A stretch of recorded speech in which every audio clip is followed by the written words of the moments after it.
Chapter 20. Ben-Hadad the king of Syria gathered all his army together. 32 kings were with him, and horses and chariots. And he went up and closed in on Samaria and fought against it. And he sent messengers into the city to Ahab king of Israel, and said to him, Thus says Ben-Hadad, Your silver and your gold are mine, your best wives and children also are mine.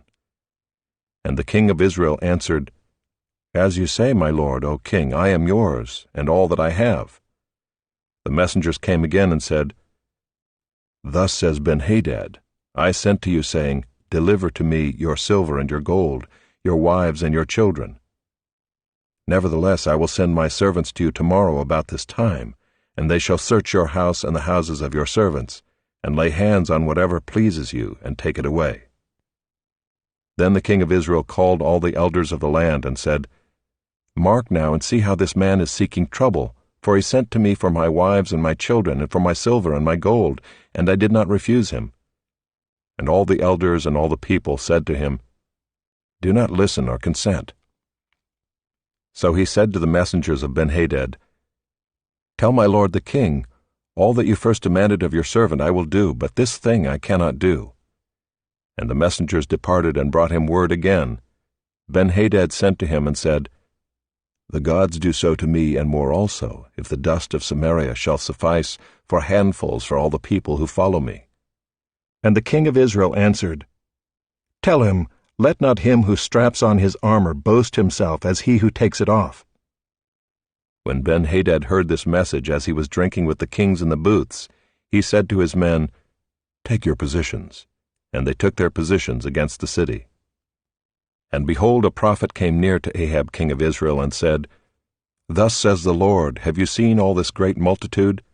Behold, I will give it into your hand this day, and you shall know that I am the Lord. And Ahab said, By whom? He said, Thus says the Lord, by the servants of the governors of the districts. Then he said, Who shall begin the battle? He answered, You. Then he mustered the servants of the governors of the districts, and they were 232. And after them he mustered all the people of Israel, 7,000.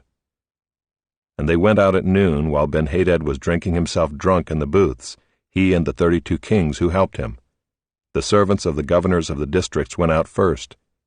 And Ben-Hadad sent out scouts, and they reported to him, Men are coming out from Samaria.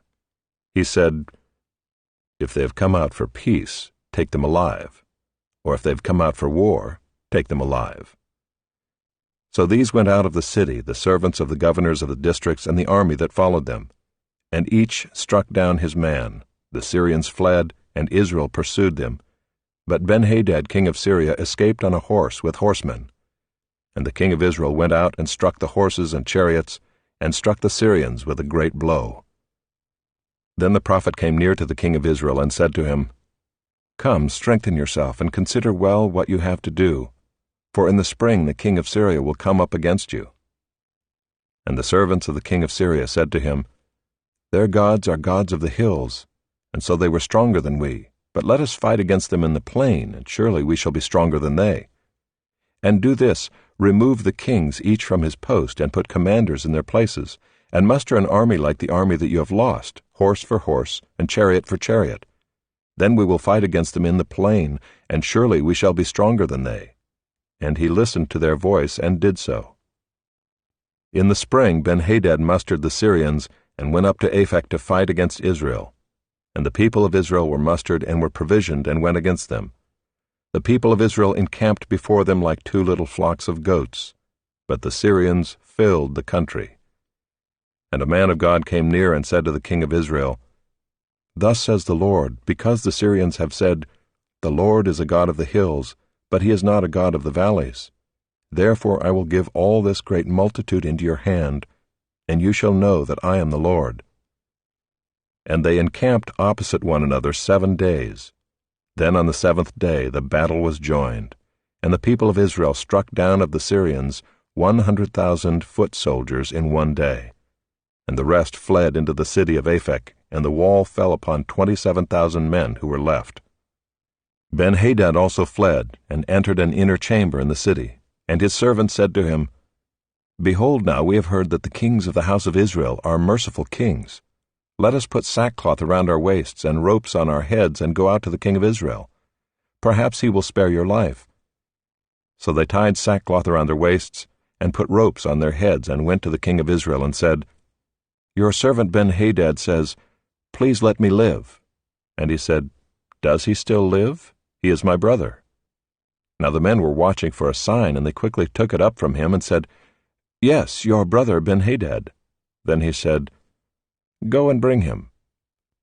Then Ben-Hadad came out to him, and he caused him to come up into the chariot. And Ben-Hadad said to him, The cities that my father took from your father I will restore, and you may establish bazaars for yourself in Damascus, as my father did in Samaria. And Ahab said, I will let you go on these terms. So he made a covenant with him and let him go. And a certain man of the sons of the prophets said to his fellow at the command of the Lord, Strike me, please. But the man refused to strike him. Then he said to him, Because you have not obeyed the voice of the Lord, behold, as soon as you have gone from me, a lion shall strike you down.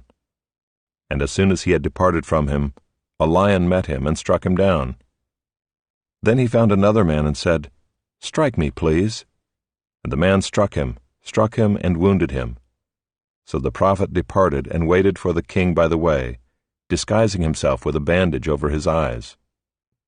And as the king passed, he cried to the king and said, Your servant went out into the midst of the battle, and behold, a soldier turned and brought a man to me and said, Guard this man. If by any means he is missing, your life shall be for his life, or else you shall pay a talent of silver. And as your servant was busy here and there, he was gone. The king of Israel said to him, So shall your judgment be. You yourself have decided it. Then he hurried to take the bandage away from his eyes, and the king of Israel recognized him as one of the prophets. And he said to him, Thus says the Lord, because you have let go out of your hand the man whom I had devoted to destruction, therefore your life shall be for his life, and your people for his people. And the king of Israel went to his house vexed and sullen, and came to Samaria. Chapter 21. Now Naboth the Jezreelite had a vineyard in Jezreel beside the palace of Ahab king of Samaria.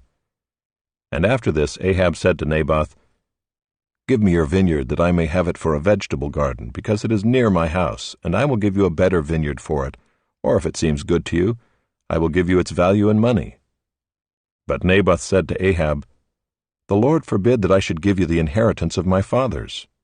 And Ahab went into his house vexed and sullen because of what Naboth the Jezreelite had said to him, for he had said, I will not give you the inheritance of my fathers. And he lay down on his bed and turned away his face, and would eat no food. But Jezebel his wife came to him and said to him, Why is your spirit so vexed that you eat no food? And he said to her, Because I spoke to Naboth the Jezreelite and said to him, Give me your vineyard for money, or else, if it please you, I will give you another vineyard for it. And he answered, I will not give you my vineyard. And Jezebel his wife said to him, Do you now govern Israel? Arise and eat bread, and let your heart be cheerful. I will give you the vineyard of Naboth the Jezreelite. So she wrote letters in Ahab's name, and sealed them with his seal, and she sent the letters to the elders and the leaders who lived with Naboth in his city. And she wrote in the letters, Proclaim a fast, and set Naboth at the head of the people, and set 2 worthless men opposite him, and let them bring a charge against him, saying, You have cursed God and the king. Then take him out and stone him to death. And the men of his city, the elders and the leaders who lived in his city, did as Jezebel had sent word to them. As it was written in the letters that she had sent to them, they proclaimed a fast and set Naboth at the head of the people. And the 2 worthless men came in and sat opposite him, and the worthless men brought a charge against Naboth in the presence of the people, saying, Naboth cursed God and the king. So they took him outside the city and stoned him to death with stones. Then they sent to Jezebel, saying, Naboth has been stoned, he is dead. As soon as Jezebel heard that Naboth had been stoned and was dead, Jezebel said to Ahab, Arise, take possession of the vineyard of Naboth the Jezreelite, which he refused to give you for money, for Naboth is not alive, but dead."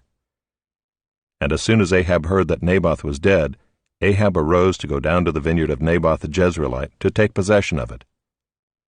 Then the word of the Lord came to Elijah the Tishbite, saying, "Arise, go down to meet Ahab king of Israel, who is in Samaria.